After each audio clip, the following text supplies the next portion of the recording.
As a fashion designer and as a startup brand, I know there are several mistakes we make when we started new in our businesses that really affected our growth, slowed down our processes, and did not really give us that brand outlook the way we want it. But moving forward, we get to realize a lot of those mistakes, and we try to correct them and make our brand grow better. For me, I had a lot of mistakes I made when I was growing as a new fashion designer, as a startup, as a beginner. I had several mistakes I made that affected my growth as a fashion designer, and I'll be sharing with you 5 mistakes I made when I was growing up as a fashion designer that really slowed down my process in a way. So move with me.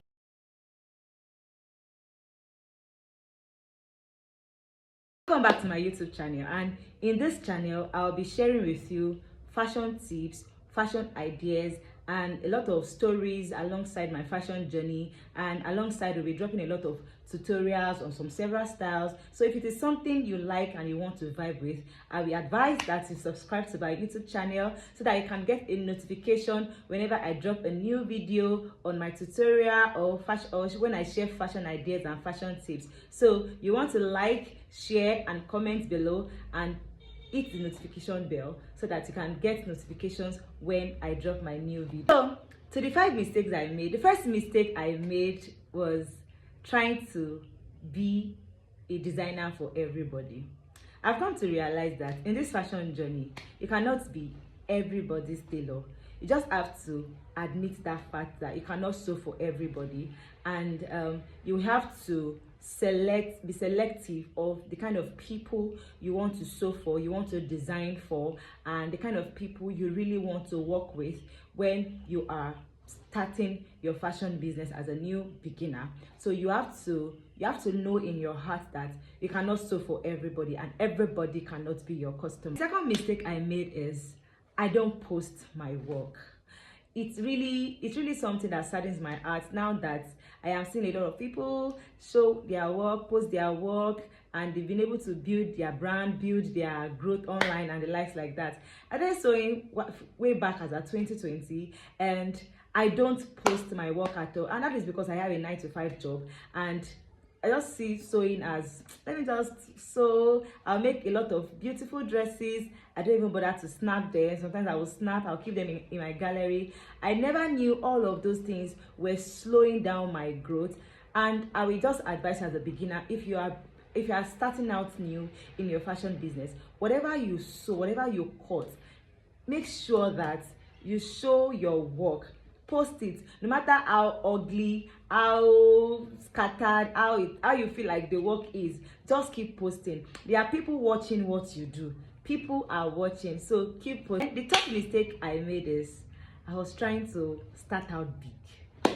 Like, I was waiting for the perfect time for me to really start out and come out big. I never knew there are steps to these things. You know, I want to open that big working store, have that big brand outlook, and just come out big and all of that. I think you can relate. But then I never knew that starting out small even help you get stronger on the journey. So these are the mistakes I made. I waited a lot of time. I waited a long time for me to be able to even push myself out. I want to just show and appear big. I never knew that step that I need to take one after the other, no matter how, even if it is one sewing machine you have, even if it is anyhow you want to start, just make sure that you start something. Don't wait until you have that big enough sewing machines, enough setup, enough beautiful backgrounds, and a lot of things before you start. Just start. No matter how you feel the brand is, just start. The number 4 mistake I made while growing or when I started is I did not define what I really want for my business. Like, my business lacks structure. I really did not define what I want to do. I didn't define it. Like, I am not putting structures in place. So I would advise, as a fashion designer, as a new beginner, when you are beginning your fashion business, have structures. Put structures in place. Prepare your brand name.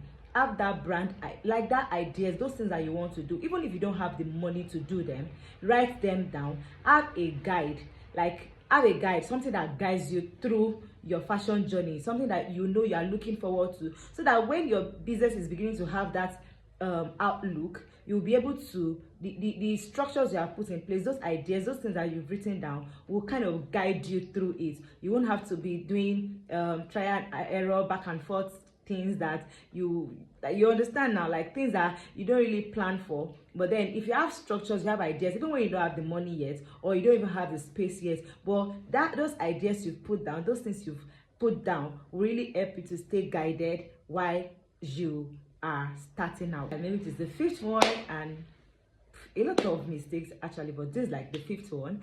And it's like, I don't have a brand policy and a pricing structure. You know, when you're just starting, you just want to say, oh yeah, bring this now, any amount you have, just give me, I'm going to just pay me. So you have to define. Yes, I know you're in the phase whereby you are still looking for customers, you still want to sew for people to prove your worth, to know that. But if you really know that you know what you are doing and you are confident in your skill, you know what you can give out there, because you use a lot of money to learn this skill. You use your time, you use your energy and everything to learn the skill. So you really need to put policies and structures in place when you are starting out new. Let people know you that, okay, this is what this person stands for. These are my brand policies, and these are my pricing structure. All of those things really affected me, to be honest. But then I believe that if you're a beginner and you're watching this video, you pick a lot of things that you can learn from all these mistakes, and you can avoid them when you are starting out new as a fashion designer. So if you want to get more of fashion tips and videos on this kind of things, and hearing my fashion stories and a lot of things I did that really helped me to grow in all of that, you want to subscribe to my channel and hit the notification bell, and so that you can get more videos when I drop them. Thank you for watching. Bye.